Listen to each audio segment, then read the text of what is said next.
We all remember the fake gurus, the people you'd see everywhere online, telling you how to get rich, how to make it, escape the 9 to 5, and achieve financial freedom. But fast forward a few years, and the question is, where are these people today? Where did they go, and what happened to them? Well, you see, the truth about where these people went is incredibly sad and dark. And to understand this, we'll start with the person who began this trend, Tai Lopez. Tai Lopez is a name that echoes through the halls of YouTube. I couldn't stand Tai Lopez. I'm gonna be real with you. Oh my, I couldn't stand that little commercial he paid for, that ad he paid for that was everywhere. I couldn't stand that, bro. I hated, like, now that I think about it, it was weird how bad I used to hate this man just from an ad. I think it's because I used to just see him everywhere.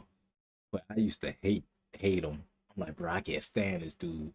Every time, what he used to say, as you see, I got my Lamborghini or whatever the hell he'll drive it there. He'll say, but I'm more proud of this bookshelf, right? Man, shut the fuck up.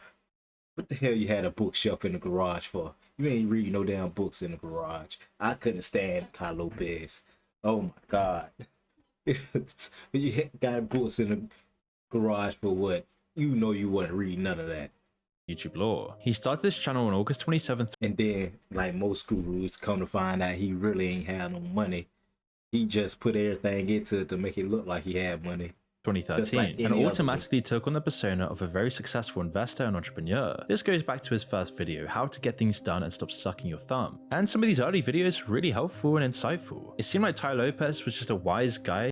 And some of these early videos really helpful and insightful. It seemed here in my garage. Yeah, I couldn't stand this fucking video. 8 years, that was 8 years ago. Oh my God. God damn. That was so long ago. like Tai Lopez was just a wise guy giving positive messages online, and there was a lot of value in some of this stuff, except while he was doing so he'd occasionally sprinkle in his lavish lifestyle. Expensive cars, mansions, and success became integral to his brand. Here in my garage, just bought this new Lamborghini. I can't stand this one. It's fun to drive up here in the Hollywood Hills. Attracting attention and followers. He'd even ironically upload a video titled The Real Scam, Tai Lopez and How You've Been Lied To, foreshadowing his own demise. But there was a question in people's minds at this point. How did he live this life in the first place? Where did he get the money from? Well, before taking on the rich and wealthy Warren Buffett wannabe persona that we see today, Lopez used to run a company called Elite Global Dating LLC, which was basically Tinder, a solid place for men to sign up and find their next date. And you see, the site was great because unlike other competitors, it was free to sign up for and set up a profile. You'd only have to pay the website if somebody messaged you. Unlike most other dating websites at the time, this dating site would pretty much guarantee you somebody out there was willing to send you a message and get the chat going, giving you a much higher potential of a date. And the website was very successful. But okay, I might gotta bring it back a little bit. Okay, maybe he did have some money. My bad. I thought he'll just like the rest of them. That's what too. I thought he rented. I know he rented the Ferrari and all that. I know he did that for sure. I remember exposed videos coming out saying he rented the Ferrari and all that. I remember them videos. I know them. The Ferrari wasn't his. But Tai Lopez doesn't speak about his past because this website was, he guessed it, a scam. You would always get a message because Tai Lopez and his team set up bot accounts that would show interest with a generic message that applied to literally anyone. To these messages, the user would have to sign up and start a subscription, and the subscription was very difficult to cancel, and so Tai would gain a couple of dollars from thousands of people whilst kind of doing nothing. Which is maybe why Tai preaches it's easy to make a passive income, because he doesn't explain you need to scam people to do it. Then things really took off for Lopez when he uploaded a video titled Here in My Garage. Today's video is sponsored by Displate, an innovative company transforming the way— I got one of them right up on the wall. I got two actually. One on fell, and I ain't never put it back up. some eyebrows, with even some of his own followers accusing him of ironic. You know what I like more than Matilda Stance proceeds to tell he bought 2,000 books because of this guy. Millions of people had to install an ad blocker. I wish I knew what an ad blocker was back in the day. I would have 100% added an ad blocker. Oh my God. ironic self-promotion. But the video didn't just go viral, it practically set the internet on fire. The phrase "here in my garage" became a meme, a catchphrase. People parodied the video, creating countless remixes and spin-offs. The combination of humor, aspiration, and a touch of self-aware douchebag just stood out. For Lopez, this was his moment of fame and an opportunity to cash in on it. So he started selling online courses on subjects he had no experience on. He felt that a little bit of research and regurgitation of something he read gave him the right to make money off of it, and he does have a very good memory. But mixing in his rambling rants and manipulating his persona to feed off his own fanbase, and he'd sell these get-rich-quick schemes everywhere, with some of these courses being as expensive as $7,000. Almost every video he made going, I ain't gonna lie, 7 bands, whoever bought that, you deserve it. I'm gonna be real. No course in the world I feel like costs that much. Like, especially with no course, no, ain't no course that can get that price from me that I can be willing to pay that for. Like, nothing. Like, what? 7 bands and people paid that? I know people paid that. Like, if you paid 7 bands, oh, like Grant Cardone, like, people be paying what, like 10 bands for a course or something like that? Like, you just getting scammed. There ain't nothing he can say that you ain't heard nowhere else or can get somewhere else for cheaper. Like, come on, man. I guess you pay for who's saying it. I guess designed that's to get all people it to take is. these courses, rather than being actually informative like some of his earlier videos, promising that the course would bring a transformation to their lives instead. Once again, the information that Ty would actually give to those who open their wallets was information that could easily be found through free online resources, books, or alternative educational platforms. It's pretty much adding a price tag for nothing, and the high price tags attached to the course raised concerns about the necessity of such expenditures when comparable knowledge was readily available without a cost. And to add fuel to the fire, he'd eventually just upload videos teaching the same things on his main YouTube channel, meaning those who spent thousands really did it for nothing. Even people like Logan Paul would call him out on it and his sales pitches. And everyone wants to know, Yeah. Tai Lopez, are you a scam artist? It depends on what you define as scam. But then Tai Lopez would come up with his masterpiece, a program called 67 Steps to Success. And the whole idea was to break down the journey to success into 67 steps, kind of like a blueprint for building a profitable business. It's pitched as motivational training to inspire people to take charge of their entrepreneurial endeavors. He sold this for just $67, which does sound great on paper. If you could learn one step to success for just $1, wouldn't you take it? But like everything else he did, the course lacked anything worth paying for. Take a look at the Trustpilot or any other review of his courses, and you will see it's nothing short of a disappointment. On top of that, Tai Lopez has a promise of a 30-day money-back guarantee. Yet when you buy his course and you're inevitably dissatisfied, getting that refund is virtually impossible. They don't answer emails, and there's no simple refund request system. Hey, no. I ain't gonna lie, that boy say get it back in blood. Ain't no way. He say get it back in blood, my boy. He'll never give you that money back. That's crazy. But Pooh Shiesty say get it back in blood. Fuck you talking about? Refund? The fuck you talking about a refund?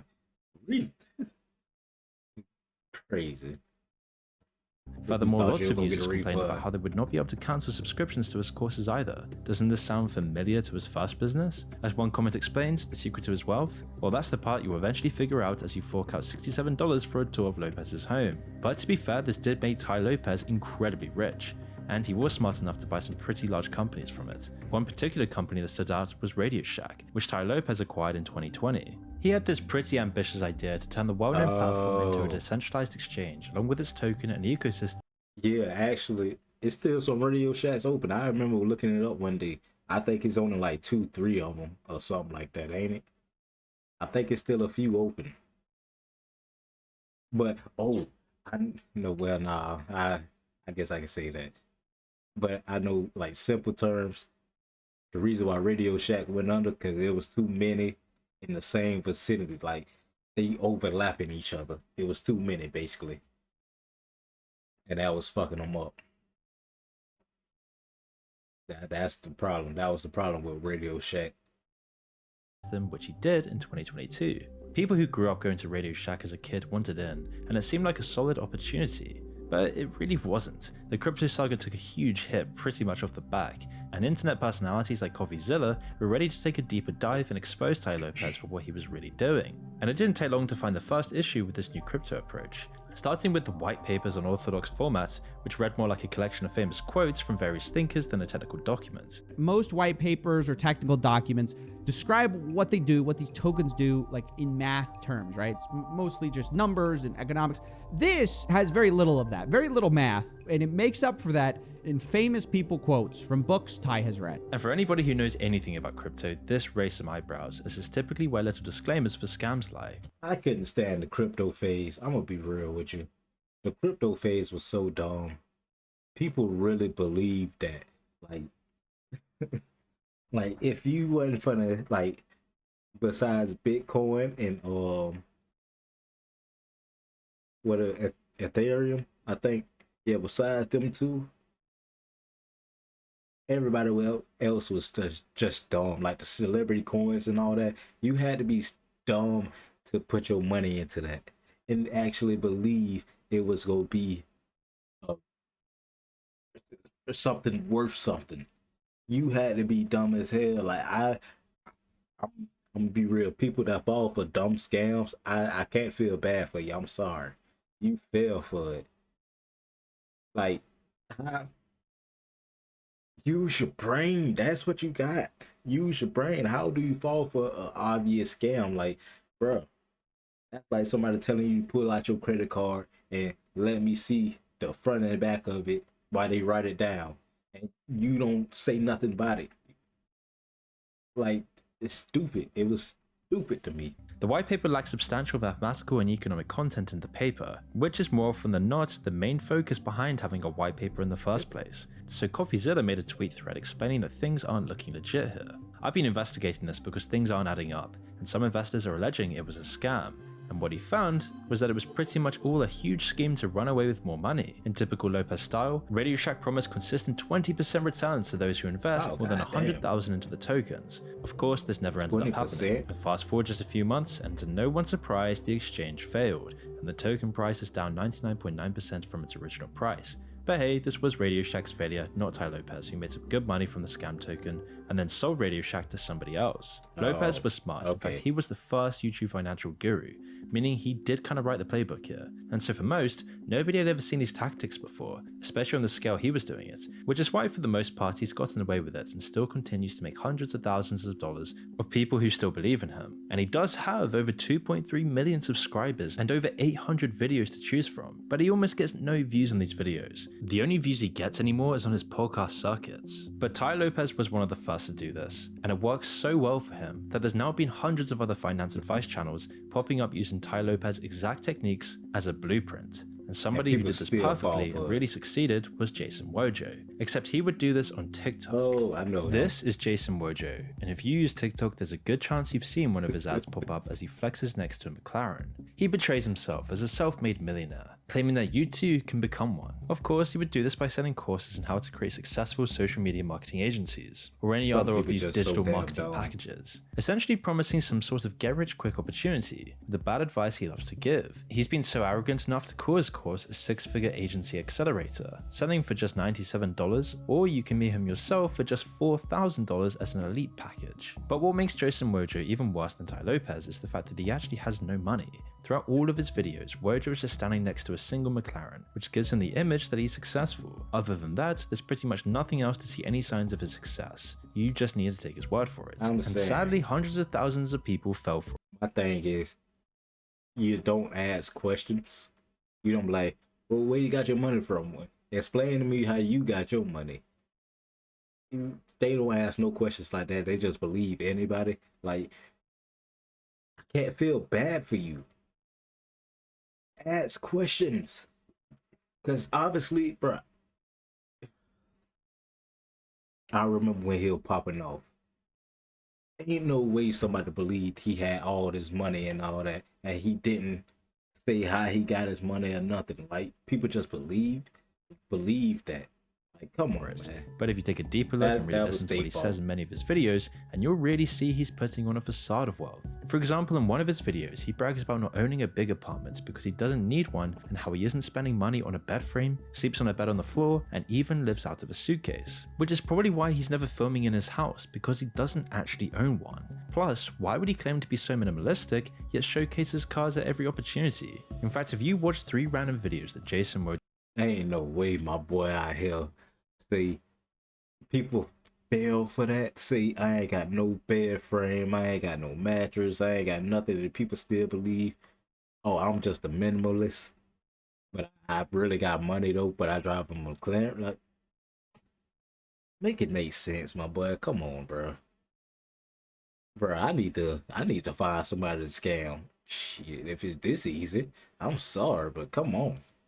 posted, you can pretty much guarantee that he'll contradict himself one way or another. All of his advice is there to sound pleasing to the ears, but really could put somebody into debt if they follow through with it. He claims to have generated over $100 million online. Generated over $100 million with paid ads. What industries were the most successful, you'd say? It's been definitely coaches, consultants, and like local service providers for sure. But that number seems to be thrown around at every random time he speaks about how much money he's made. On LinkedIn, it states his net worth of $3 million, and even this figure's huge. But he does seem to have a McLaren, right? Well, if you take a look at another video, he actually claims to own 3 cars, the McLaren, a Maserati, and a Range Rover. He then explains that you could own the car for free by simply renting out the cars on Turo and let the cars pay themselves off. Here's how I drive my McLaren GT, my Range Rover, and my Maserati Ghibli, which is a 1 of 5, 4 completely free. And it almost does seem like a solid idea, similar to buying a house and renting it like an Airbnb. But if you can't afford to pay the cars off and somebody doesn't rent it from you, you're stuck with bills. Plus, Turo is becoming less popular than ever, and a notorious scammer paradise where renters steal parts of the car, risks Jason conveniently ever, and a notorious my car was stolen or rented through Turo. Oh, I'm a huge fan of on-demand applications, although apps like Postmates and Amazon now have made me lazy. Some apps like Turo have made me a lot of money. I learned early on that people want things instantly and would pay more to have something quicker and with fewer hassles. That's the reason why so many people do so well in reselling and blah blah blah. This ain't saying nothing. Okay. notorious scammer paradise where renters steal parts of the car, risks Jason conveniently failed to mention. And so chances are you'll just have the car standing and a loan to pay. And what this tells us is that he probably couldn't afford the McLaren himself and needs to find bad methods to make it affordable. And so then how did he gain such a huge following with such bad advice? Well, the real answer is he didn't. Head over to his Instagram and you'll see an impressive 965,000. Bought it. I can already tell the way it's going. He bought it which don't cost that much actually. I think it probably might cost what, $50 or something like that for like 1,000 follows, if that. Might be more than that. Might be 20k follows for $50 or something like that. Something cheap. That looks really impressive, but his average post activity saw under 2,000 likes and a handful of comments. Yeah. Definitely not something you'd expect from somebody with 1 million followers, indicating that he might have paid for hundreds of thousands of bots to follow him, something he's admitted to after being called out for it. Roughly 75% of his followers are fake accounts that Jason's likely paid for. The content itself, fake accounts he's admitted to after being called out for it. Roughly 75. So he had a good number though. 250,000 people followed you, but now that I think about it, he probably already had this one already to make it look like he had followers. So he probably got that after he got the 250 after he already had the 700.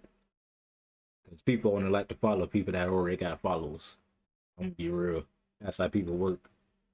% of his followers are fake accounts that Jason's likely paid for. The content itself, there might be validity to that because my engagement's not that high, but who hasn't done follower giveaways? Who hasn't, I'm trying to grow my brand. Obviously, you have to have a lot of authority. But faking his followers is one thing, scamming his own workers is another. According to ex-employees of his, he pays very low, uses weird incentive structures, and according to 32 editors, just doesn't pay. If you keep this up, 32? one day you're going to end up in jail or in a ditch. You won't get away with this. 32 editors have come to the conclusion that you are a scammer. Only you can prove us wrong. Jason used the old excuse that PayPal froze his funds. So what he keeps saying here throughout the month of him giving excuses is that he can't 32? He scammed 32 editors? Oh my god. That boy broke. Pay your editors, man. That boy broke. currently pay people Ain't no way. internationally because his PayPal is getting audited. But no matter what solution was offered, he either couldn't afford to pay ever or simply just refused. Something Jason seemed perfectly okay with because for him, all was going to plan and he was growing a business and turning himself into a brand. Whether it was all out lies, scams and deceit, it didn't really matter. That was until March 2023, when Moist Critical released a video calling him out and mocking his genuinely awful advice. But today I want to take a look at what happens when all you do is fake it without ever making it. I've You end seen up this like this video. I loser remember we're this about to video. take a look at today.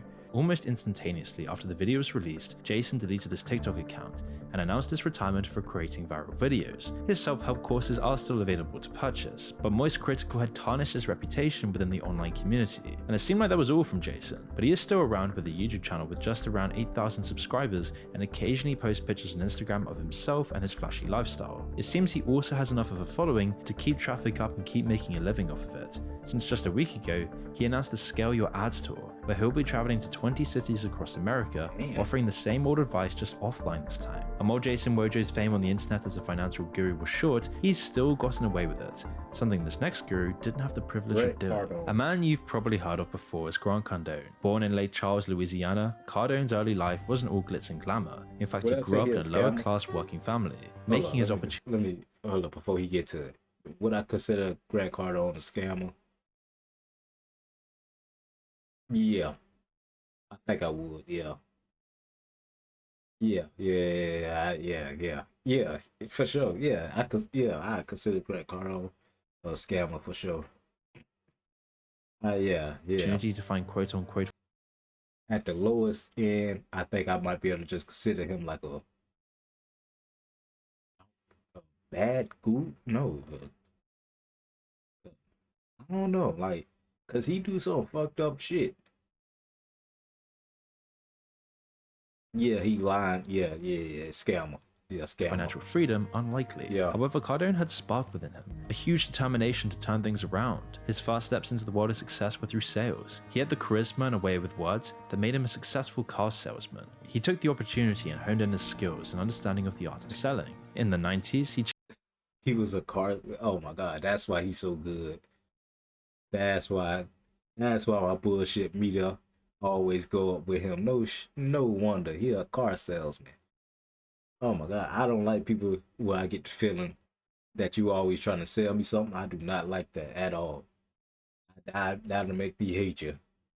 changed his career to real estate. He started with small deals and gradually worked his way up to more significant investments. Real estate turned out to be the goldmine for Cardone. He wasn't just acquiring properties, he was strategizing cash flow positive investments, building a real estate empire that stretched across various markets. And unlike some of the other gurus mentioned, Grant Cardone actually built his wealth himself in a solid and respectful way. So when he released his first financial advice book, people had good reason to believe in it. His main idea was multiplying your wealth tenfold. The 10 times philosophy, coined by Grant Cardone, advocated for setting goals and taking actions that are 10 times greater than what one initially thinks is possible, emphasizing the power of massive action, pushing individuals beyond their comfort zones to achieve extraordinary levels of success, which is a really true message. And his intentions were good, but some of the steps were so specific, and for many people the 10 times philosophy was not just unrealistic, but sometimes impractical for most people. Either way, it was a huge success, and by the late 2000s, Grant Cardone turned himself into an internet persona, eventually making a total of 8 business books, 13 business programs, and promises of a way out of financial debt, each one seemingly worse than before. This was making Cardone millions, and soon enough he simply stopped giving practical business advice,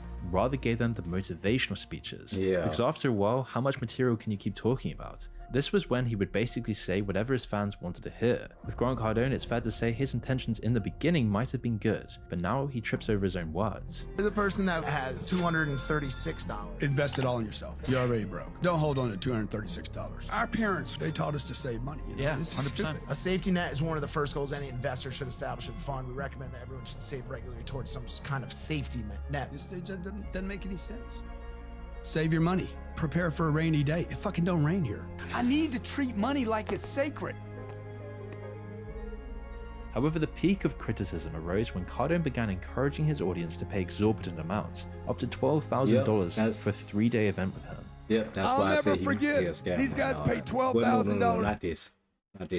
He what's his? He got a fund, or not a.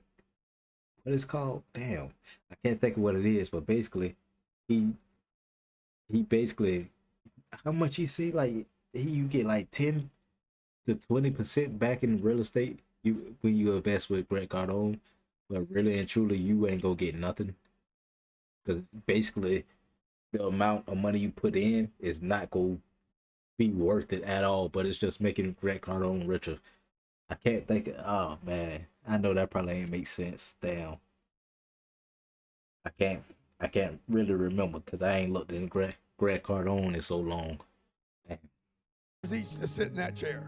3 days, I gotta look at their ugly faces. Now, the promise was to learn the secrets of becoming a billionaire, but the sad part is that those who forked out the in-person tickets and airfare just got to sit in front of him while he was live streaming the exact same messages to an audience anyway, something he'd eventually post on his main YouTube channel for those who didn't put a dime in. Not that it matters, because in his talk he claims on countless occasions everybody can become a billionaire, which if you do the math is obviously not true. It's all about the mindset according to Cardone, something he repeats with motivational quotes every chance he gets. And I get this approach. It's generally a good message at its core, because most people can achieve whatever they put their mind to, but the exploitative measures around this message just seem so fake. And it was this shift in Cardone's approach that caught the attention of CoffeeZilla, who in February 2021 released a video exposing these practices and calling out Grant Cardone. CoffeeZilla dissected the inconsistencies in Cardone's messaging, critiquing bad advice that he was actually giving. He pointed out the different ways Grant had learned to pretty much say you need a millionaire mindset, and if you don't, you'll fail, not giving them the practical ways to get that mindset, but just letting them know that's the key. And the video marked a significant moment in shedding light on what CoffeeZilla perceived as deceptive tactics within the self-help and entrepreneurial coaching industry, particularly focusing on the actions of Grant Cardone.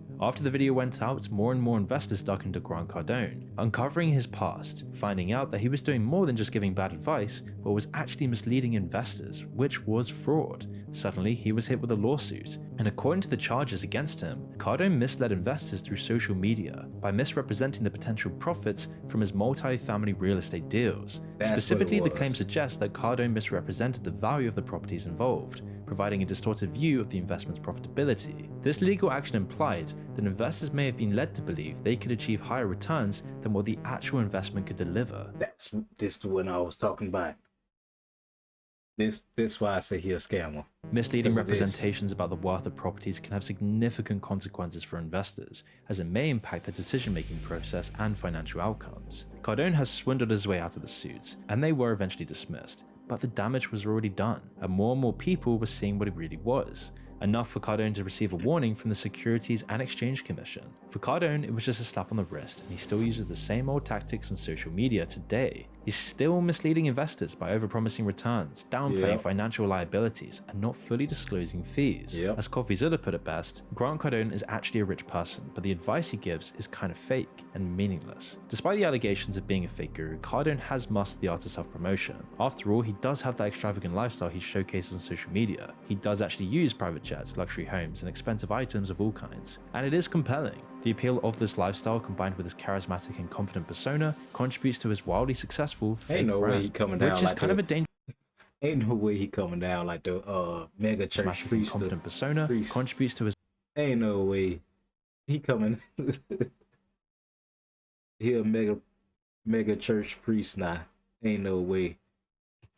Wildly successful fake brand, Ain't which no is way. kind of a dangerous mix. But if you dig deeper into some of the less popular gurus, they're truly faking their success. And if you're trying to show you're rich driving these expensive cars, living this crazy life will come at a cost that Fernando Perez Algaba could not handle, leading to some dire consequences. Just like others on this list, Fernando Perez was a self-proclaimed This one millionaire knew me. crypto influencer. Take a look at his Instagram with 913,000 followers and you'll get a glimpse of his flashy lifestyle. He carried the slogan of going from rags to riches through crypto. According to Fernando, he used to be a measly pizza delivery guy living in Argentina. Go back to 2016 and he didn't have much going for him. But things took a major turn in his life after he started trading different cryptocurrencies during the bull market. Here he made his first million and would document his success along the way to his Spanish followers. Shortly after, he would move to the US and establish a luxury car rental company. He wanted to show the world he was made of money and knew how to create a profitable business. The road was not easy. When I was a child, I also had a spare parts store and a car wash. I was even coordinator of graduate trips. I had to find a way to make money. Now I work doing what I like. But Fernando's work life was shady from the get-go.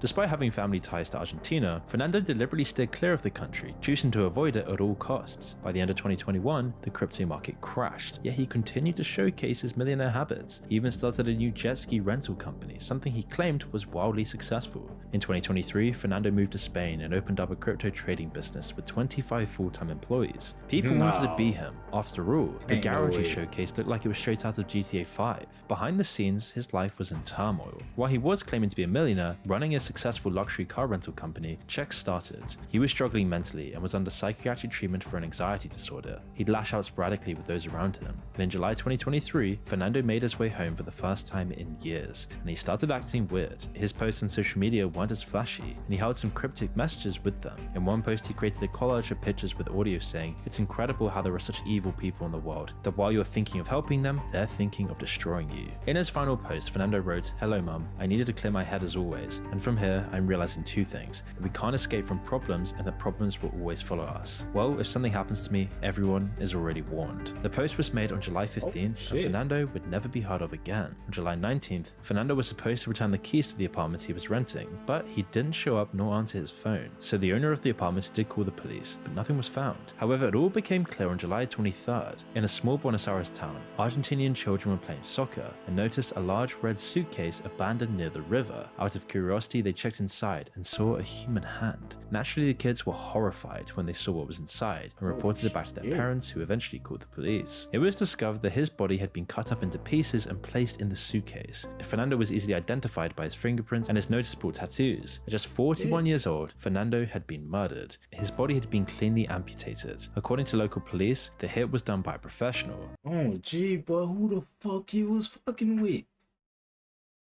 Oh, man, he was fucking with the plug. Oh, my God. He fucked up the plug money. He had to. He ran off with the money or something. Ain't no way. They put a hit out on you. I ain't gonna lie. He was wilding. I would have got out of Spain. I'm going low. I'm going low. I ain't going back. Ain't no way I run off with the plug and I go back. Ain't no way. Especially in another country. I ain't gonna lie. People talk about America all the time, but in other countries they drug game crazy. Let's be real. They a lot stricter on their drug game. In America, everybody can get it and do what they want with it for real. But over there, it's either you get down or lay down. They really be running the shit around there. Oh my God. But he ran off with the plug money. That's what he did.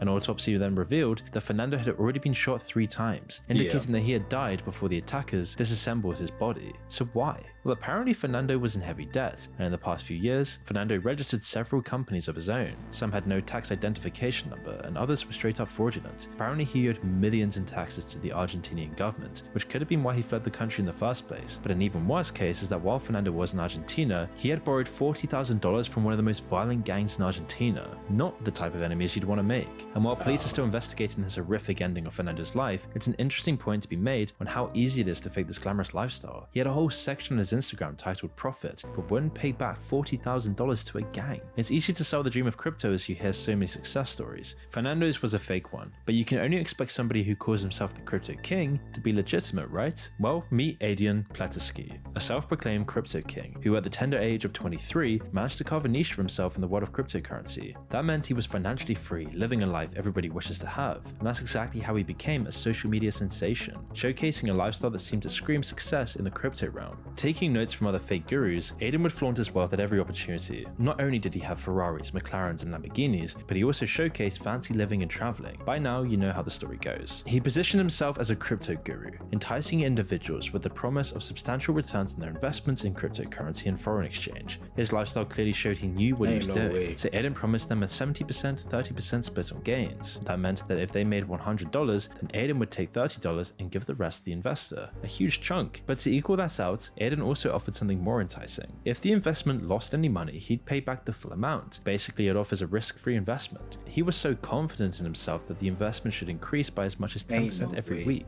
And somehow, his followers took the bait and sent Aiden millions of dollars. This was in the boom of the crypto market in 2020, and it all started out well enough for Aiden to borrow money from Bob to pay Paul. He'd pocket his clients' money with the confidence that he could make more by trading crypto, enough to keep his investors happy, making it pretty much a Ponzi scheme. But things would take a major turn as the crypto market crashed hard, and he lost almost all of his money his investors gave him. By this point, Aiden had grabbed over $40 million from his investors, and remember, according to his agreement, he had to give it all back. He simply couldn't provide money back to the investors and claimed to have gone bankrupt. So then a full-out fraud investigation was made into how Aiden had been handling the funds, and they were naturally horrified to see him claiming First, oh my god, people so dumb.